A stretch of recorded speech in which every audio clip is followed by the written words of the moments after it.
Hello guys, और most welcome my YouTube SK engineering tips में। तो चलिए आज के वीडियो शुरू करते हैं। वीडियो एंड तक जरूर देखना। So start.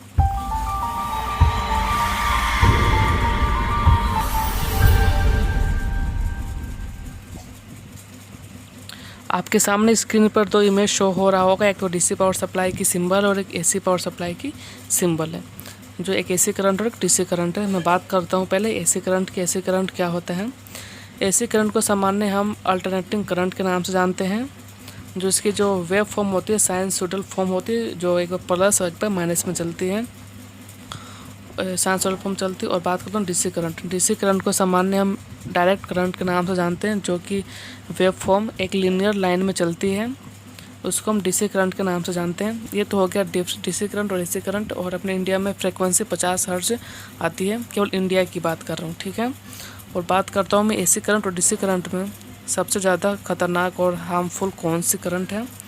जो एसी करंट होती है वो एसी करंट जो एक साइनसॉइडल फॉर्म वेव फॉर्म में चलती है, प्लस और एक बार माइनस में चलती है। अगर हम किसी गलती से भी एसी करंट को छू लेते हैं तो बचने का चांस रहता है, क्योंकि एक बार करंट पॉजिटिव में जाता है, एक बार माइनस में जाता है।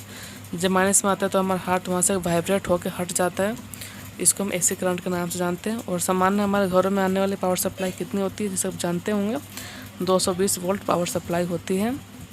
ये सामान्य हम घर में जितने भी अप्लायंसेस यूज़ करते हैं सब एसी पावर सप्लाई पर ऑपरेट होने वाली होती है। डीसी पावर सप्लाई पर बहुत कम अप्लायंसेस ऑपरेट होती है हमारे घरों में। और बात करते हैं एसी पावर सप्लाई के बारे में। ओके, जब हम किसी नंगे वायर या किसी भी एसी पावर सप्लाई को टच करते हैं तो उस पावर सप्लाई का इफ़ेक्ट हमारे पूरे बॉडी पे पड़ता है, ना किसी एक विशेष पार्ट पे, ठीक है। तो हमारा हाथ, जैसे हम एसी करंट को छूते हैं तो हमारा हाथ अगर हाथ से छूते हैं तो हमारा हाथ वाइब्रेट करके बैक की तरफ हो जाता है।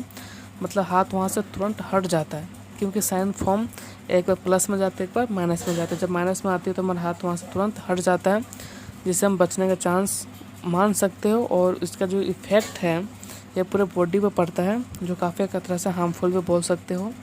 जैसे स्क्रीन पर एक इमेज आपको शो हो रहा होगा, एक एसी करंट से हार्मफुल बॉडी है। जो कि एसी करंट है, किसी भी अगर हाथ से, पैर से, किसी भी बॉडी पार्ट से एसी करंट को टच किया है तो पूरे बॉडी पर असर देखने को मिल जाएगा, जिससे आप पहचान सकते हो भाई इस बॉडी को एसी करंट लगी है या फिर डीसी करंट लगी है। ये पहचानने का एक अच्छा तरीका है। बात करता हूँ डीसी करंट लिया, ठीक है। तो डीसी करंट के जो इमेज है वो आपके आगे स्क्रीन पर शो हो जाएगा। जो डीसी करंट को जब हम किसी भी वायर को या डीसी पावर सप्लाई को छूते हैं तो जिस पार्ट से हम डीसी पावर सप्लाई को छूते हैं केवल उसी पार्ट्स पर सबसे ज़्यादा हार्मफुल इफेक्ट पड़ता है, और बाकी हमारे बॉडी पार्ट्स के जो भी है वो सेफ रहता है। तो इस तरह से पहचान सकते हो भाई अगले को एसी करंट लगी है फिर डीसी करंट लगी है। जैसा कोई इमेज में शो हो रहा होगा, एक डीसी करंट से हार्मफुल इमेज है, जो कि हाथ से किसी नंगे वायर डीसी सप्लाई को छुआ गया, जो हाथ पर काफ़ी जख्म, काफ़ी हार्मफुल चोट आई है। बाकी बॉडी पार्ट एक तरह से सेफ रहता है, क्योंकि जब डीसी पावर एक ऐसा सोर्स होता है, जब हम छूते हैं तो हमारा हाथ या बॉडी पार्ट बिल्कुल ग्लू की तरह यानी फेविक्विक की तरह चिपक जाता है, जिसे छुड़ाना एकदम मुश्किल होता है। उसको हम डीसी के नाम से जानते हैं।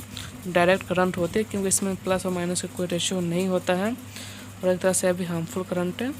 बट मेरे अकॉर्डिंग डीसी के कंपेयर में एसी करंट काफ़ी हार्मफुल होती है। सो आप समझ गए होंगे कि एसी करंट और डीसी करंट में सबसे ज़्यादा हार्मफुल कौन सी होती है, क्योंकि अकॉर्डिंग टू वर्क और अकॉर्डिंग टू कंस्ट्रक्शन पर डिपेंड करता है सबसे ज़्यादा हार्मफुल करंट कौन सी है। सो आई होप आपको वीडियो अच्छी लगी होगी। इस तरह नए वीडियो पाने के लिए मेरे चैनल को लाइक शेयर कमेंट सब्सक्राइब जरूर करें। Thank you.